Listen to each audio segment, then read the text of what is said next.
Lady Aghori ముందు చెప్పినట్లుగానే తిరిగి తెలంగాణలో అయితే అడుగుపెట్టడం జరిగింది. అంటే పోలీసులు ఆమెని బోర్డర్ దాటించిన విషయం అయితే తెలిసిందే. ఆ తర్వాత ఏపీకి వెళ్ళిపోయి అక్కడ నుండి పుణ్యక్షేత్రాలు దర్శించుకోవడం, శ్రీకాళహస్తిలో ఒక పెద్ద హంగామా సృష్టించడం అయితే జరిగింది. అందరికీ తెలిసింది, అందరూ చూస్తూనే ఉన్నారు. అయితే ప్రస్తుతం ముందుగా తాను ఏదైతే చెప్పిందో తిరిగి తెలంగాణ గడ్డ మీద అడుగు పెడతానని ఆమె ఎప్పుడైతే సవాల్ చేసిందో సవాలు చేసినట్లుగానే తిరిగి తెలంగాణలో అయితే అడుగుపెట్టడం జరిగింది. ఆమె తాజాగా మీరు చూసుకున్నట్టయితే ఇటీవల శంషాబాద్ ఎయిర్పోర్ట్ కాలనీలో ఏదైతే హనుమాన్ ఆలయంలో నవగ్రహాల విగ్రహాలను ధ్వంసం చేశారో ఆ ఘటన అయితే ఆమె తెలిసిన వెంటనే ఆమె తిరిగి ఇక్కడ హైదరాబాద్ రావడం అయితే జరిగింది. ప్రస్తుతం ఆవిడ శంషాబాద్లో ఉన్నటువంటి హనుమాన్ ఆలయాన్ని దర్శించుకుంది. అంతేకాకుండా అక్కడ ప్రత్యేక పూజలు కూడా చేయడం జరిగింది. తర్వాత అక్కడ నుంచి తాను జూకాల బయలుదేరేందుకు అయితే సన్నద్ధమైతే అవుతూ ఉండగా అక్కడ ఒక చిన్న ఘటన అయితే చోటు చేసుకుంది. ఇప్పుడు ఆమె అంటే అక్కడ ఉన్నటువంటి స్థానికులు కొందరు ఆమె కారులో ఉండగా ఆమెను చూసి కొంతమంది పురుషులు ఎవరైతే ఉన్నారో అక్కడ స్థానికులు ఆవిడని చూసి నవ్వారంట. ఆవిడ తనను అవహేళన చేశారని చెప్పి ఆవిడ అఫెండ్ అయితే అవ్వడం జరిగింది. కారులో కూర్చొని అసలు నేను మీకోసం పోరాడుతుంటే, నేను ఏదైతే సనాతన ధర్మం కోసం పోరాడుతున్నానో ఈ సమాజంలో మహిళల మీద జరుగుతున్నటువంటి అఘాయిత్యాలు, అకృత్యాలు ఏవైతే ఉన్నాయో వాటికి సంబంధించి వ్యతిరేకంగా నేను పోరాడుతున్నానో అలాంటిది నన్ను చూసి మీరు అవహేళన చేస్తారా, నన్ను చూసి మీరు నవ్వుతారా అంటూ ఆవిడైతే ఫీల్ అవ్వటం అయితే జరిగిందంట. అందుకనే అక్కడ నుంచి నేను కదిలేది లేదు అని చెప్పి కారులోనే కూర్చొని పైగా తాను అక్కడే ఆత్మార్పణ చేసుకుంటానని కూడా స్టేట్మెంట్స్ అయితే ఇవ్వడం జరిగింది. గతంలో కూడా అఘోరి ఆత్మార్పణకు సంబంధించి మనం వ్యాఖ్యలు చేయడం చూసాము. ఆ సమయంలోనే ఆవిడని పోలీసులు అయితే నిర్బంధించి ఆమె స్వగ్రామంలో ఆమె ఇంటిలో వాళ్ళ తల్లిదండ్రుల దగ్గర అయితే ఒక 3 రోజులు ఉంచడం జరిగింది.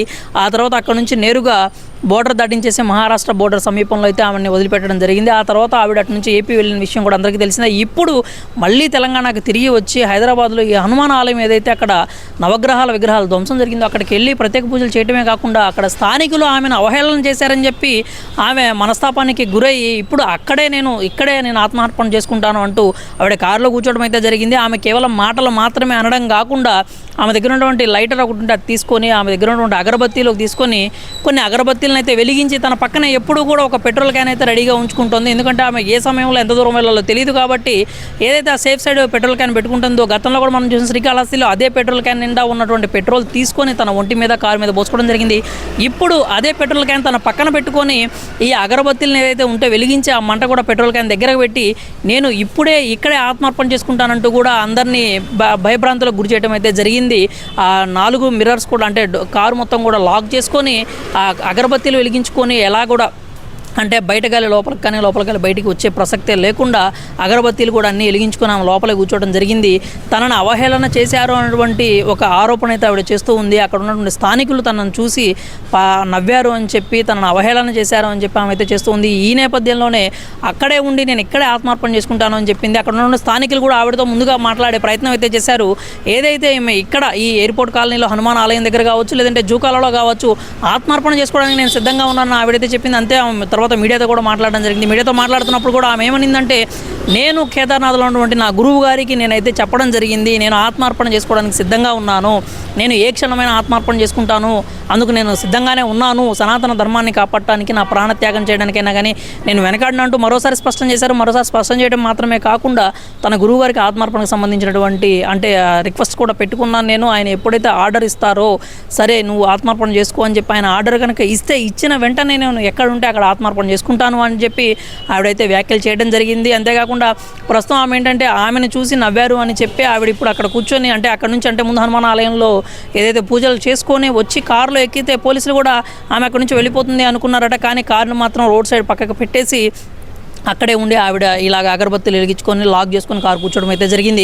ప్రస్తుతం అక్కడ స్థానికులందరూ కూడా అఘోరిని చూసేందుకు ఎగబడుతూ ఉన్నారు. అసలు అఘోరిని ఇప్పటివరకు మేము వార్తల్లో చుట్టమే, టీవీల్లో చుట్టమే, కానీ ఇట్లా నేరుగా మా దగ్గరికి వచ్చేసరికి అసలు ఆవిడ ఎలా ఉంటుంది, ఏంటి, ఎలా మాట్లాడుతుంది, మేము స్వయంగా చూడాలి అనేటువంటి ఆ ఉత్సుకత ఏదైతే ఉందో ఆ ఉత్సాహంతోనే అందరూ కూడా స్థానికులు ఆమె దగ్గరికి వెళ్ళడం, ఆమెను చుట్టుముట్టడం చేస్తూ ఉన్నారు. అయితే ఏదైతే పురుషులు ఆమెను అవహేళన చేశారని చెప్పి ఆవిడ చెప్పిందో ఆ నేపథ్యంలోనే ఆమె కారు దగ్గరగా ఎవరైనా పురుషులు వెళ్ళినా కానీ ఆవిడ కోపోద్రిక్తురాలైపోయి ఆ అద్దాలను కూడా బద్దలు కొట్టడం జరుగుతుంది. అంతేకాకుండా పోలీసులు తనని నిలువరించారని చెప్పి ఆమె ఆగ్రహం వ్యక్తం చేయడం కూడా జరిగింది. అసలు పోలీసులు నన్ను ఎందుకు ఆపుతున్నారు, నేను చేసిన తప్పేంటి, నేనేమైనా గుళ్ళు పగలగొట్టానా, మసీదులు పగలగొట్టానా, చర్చిలు ధ్వంసం చేశానా, లేకపోతే ఆడపిల్లలు ఎవరైనా అబ్బాయిల మీద నేను అఘాయిత్యానికి పాల్పడ్డానా, నన్నెందుకు పోలీసులు అడ్డుకుంటున్నారు, నన్నెందుకు నిలువరిస్తున్నారు, అసలు వీళ్ళు నన్ను ఆపే ప్రయత్నం ఎందుకు చేస్తున్నారు అంటూ కూడా ఆమె ప్రశ్నించడం జరిగింది. అంతేకాకుండా అసలు ఎందుకు పోలీసులు మిమ్మల్ని ఎందుకు అడ్డగించారు అని చెప్పి ప్రశ్నించగా ఆ విషయాన్ని పోలీసుల్ని అడగండి, వాళ్ళు అసలు నన్ను ఎందుకు అడ్డగిస్తున్నారు, నేను చేయాలనుకున్న పనికి వాళ్ళు ఎందుకు అడ్డం పడుతున్నారు అంటూ కూడా ఆవిడ ఆగ్రహం వ్యక్తం చేయడం అయితే జరిగింది. ప్రస్తుతం శంషాబాద్లోని ఎయిర్పోర్ట్ కాలనీలో ఒక ఉద్రిక్త వాతావరణం అయితే నెలకొంది. అక్కడ ఎవరైతే అక్కడ గుమిగూడుతూ ఉన్నారో ఆ స్థానికులను అయితే పోలీసులు చెదరగొట్టే ప్రయత్నం చేస్తున్నారు. ఎవరు కూడా ఆ కారు దరిదాపుల్లో కూడా ఉండకుండా ఉండేలా పోలీసులు అయితే జాగ్రత్త పడుతున్నారు. ఎందుకంటే ఆమె పక్కనే ఉన్నటువంటి పెట్రోల్ క్యాను, అంతేకాకుండా ఆమె చేతిలో ఉన్నటువంటి అగరబత్తీలు కావచ్చు, ఎప్పుడు ఏ క్షణంలోనైనా కానీ ఏ ప్రమాదమైనా జరిగేటువంటి ఆస్కారం అయితే ఉంది. ఆ నేపథ్యంలోనే పోలీసులు ఆ కారు దగ్గరలో కూడా ఎవరిని ఉండకుండా ఉండేలాగా వాళ్ళైతే చూసుకుంటున్నారు. అక్కడ ఉన్నటువంటి స్థానికులను చెదరగొట్టడం జరిగింది. ఎవరు కూడా ఆ కారు దరిదాపుల్లో ఉండకుండా ఉండే ప్రయత్నాలు అయితే పోలీసులు తీసుకుంటూ ఉంటున్నారు. కానీ ఆ అఘోరి మాత్రం అక్కడి నుంచి కదిలే ప్రసక్తి అయితే కనిపించడం లేదు. ఎందుకంటే తననే అవహేళన చేశారనేటువంటి ఆరోపణ అయితే ప్రధానంగా చేస్తూ ఉంది. అక్కడ ఉండే స్థానికులు కూడా కొంతమంది ఏదైతే ఉన్నారో ఆమె చర్యలు చూసిన తర్వాత కొంచెం దిగ్భ్రాంతికి గురవడం జరిగింది. ఒక అఘోరి ఇలా చేస్తుందా అని చెప్పి, అంతేకాకుండా ఆ కారు దగ్గర కూడా ఎవరు వెళ్ళొద్దు అని చెప్పి వాళ్ళే చెప్పుకోవడం జరిగింది. ఎందుకంటే ఎప్పుడు ఏం జరిగిద్దో ఎవరు చెప్పలేరు. ఆవిడ కావాలని చేసినా అనుకోకుండా చేసినా అక్కడ ఉండే పెట్రోల్ కనుక ఏదైనా ఈ నిప్పురవ కానీ తగిలితే అక్కడ ఆ కారు కావచ్చు, అక్కడ ఉన్నటువంటి అఘోరి కావచ్చు, కారులో ఉన్న అఘోరి కావచ్చు, లేదంటే ఆ చుట్టుపక్కల ఉన్నటువంటి స్థానికులకు కూడా ఊహించని ప్రమాదం జరిగేటువంటి ఆస్కారం అయితే ఉంది. అందుకనే స్థానికులు కూడా ఎవరు ఆ కారు దగ్గర ఉండకుండా పోలీసులు అయితే జాగ్రత్తలు తీసుకుంటున్నారు.